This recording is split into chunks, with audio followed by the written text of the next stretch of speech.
Hello, good morning po sa inyo lahat. At ngayon umagang ito, nandito po kami ngayon ng aking nag-iisang apo na si Gia Kaure. Yan, sinamahan ako para sa pag-explore nitong lugar. Yan. At siyempre, hindi lang pag-explore kundi pagpapawis. Yan po, nag-i-enjoy sa kanyang ginagawa. Ito pa rin yan sa may bandang bukid. Ito mga open area para makalanghap naman ng sariwang hangin. At malaking tulong po ito para sa ating kalusugan, guys. Pwede natin gawin kung meron tayong extra time, kahit 30 to 45 minutes. At dito nga po meron kaming natagpo ang medyo asong may karamuraman. Hindi ko alam kung mayroon siyang sakit.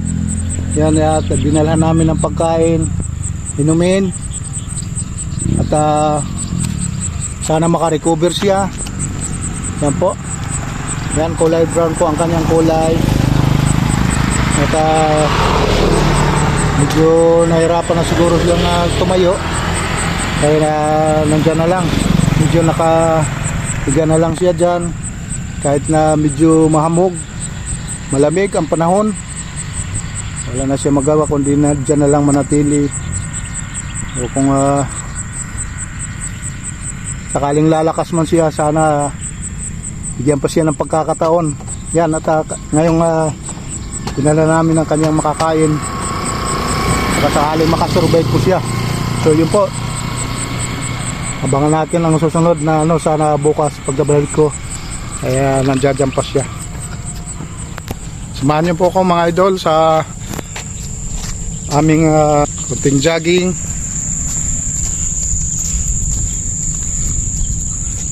At siyempre para ma-refresh na rin natin ang aming sarili para sa araw na ito. Sa mga darating na araw na rin, pwede natin gawin to.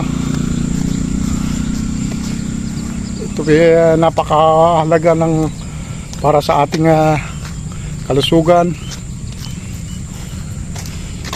lalo na ganito ang oras po natin ay 6 o'clock in the morning. Apo. Pero sa ngayon medyo ko-cover muna kami ng malamig na lugar. Yan po. Hello, so yan guys, hello guys. Good morning. Good morning. Medyo consume na namin ang 30 to 45 minutes. At medyo napagod na itong kasama ko. Buti naman dito sa gilid na ito, idol, may mga upuan. Yan po. Mula tampak.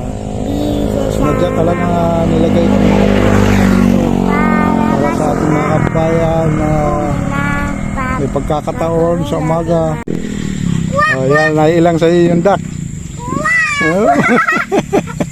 Tatakot mo eh.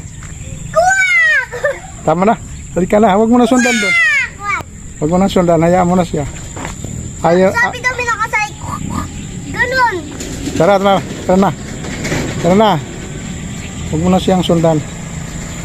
Wag, bawal.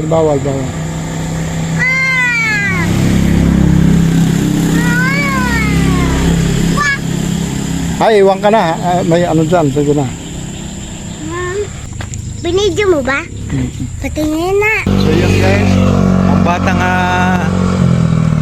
nagja-jogging ng umagang ito, si Gia Kaure. Yan. Siya ay malaking bagay po ito sa kanyang papagaling dahil sa ito siya ay Umaga ito yung heartbeat ko. Yan, pinawisan na po siya. Yan. Ilang taon na tayo, Gia? 6 years old. 7 sa darating na October 3, ano? Nagja-jogging po ako. Sige. Hello, sabihin mo. Hello! Yan. Yan, thank you. Yan ang batang makulit. Ngayon medyo wala pa siyang pasok. Hinahayaan ko siyang sumama. At siyempre para na rin sa kanyang kalusugan. Nakapagod ano. Yan, sige, balik-balik lang. Hanggat sa mapagod ka dyan. Pawisan. Hello. Hindi pa pagod? Sige.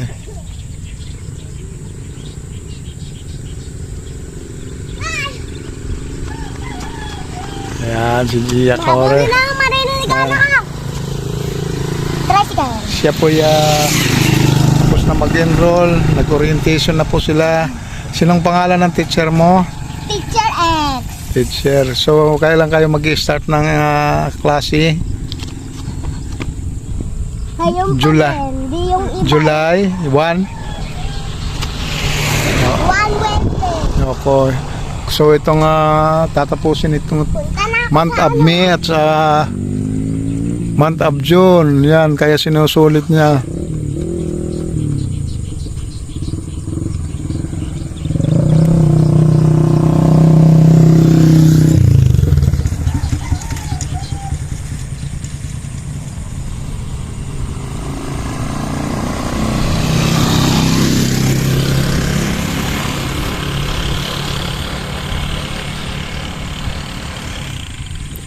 Tara, Gia, uwi na tayo.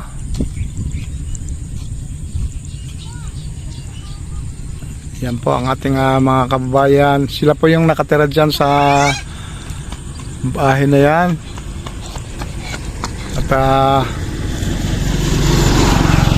yan po sila kumukuha ng kanilang kabuhayan sa pamamagitan ng pagpipitas ng mga kangkong para may ibenta doon sa Talipapa, Barangay Talipapa, Bangkal, Malolos. Sako po ng Barangay Bangkal. Ito yung sako po ng Malolos City. So yun po mga idol at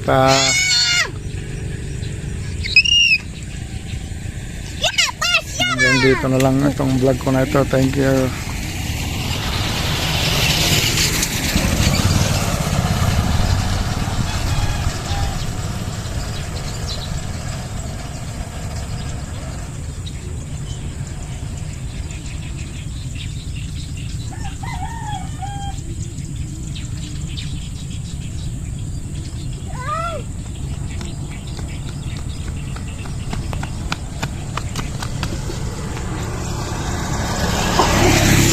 Hello.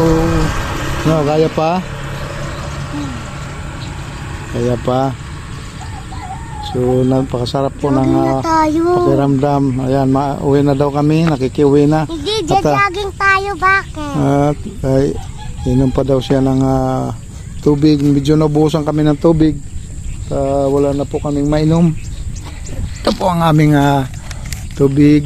Pero Medyo wala na po pong yan ang laman. laman. Wala na Inuubos pong ko. laman. Naubos na ni Gia. Ang mimi Thank you. tortilla.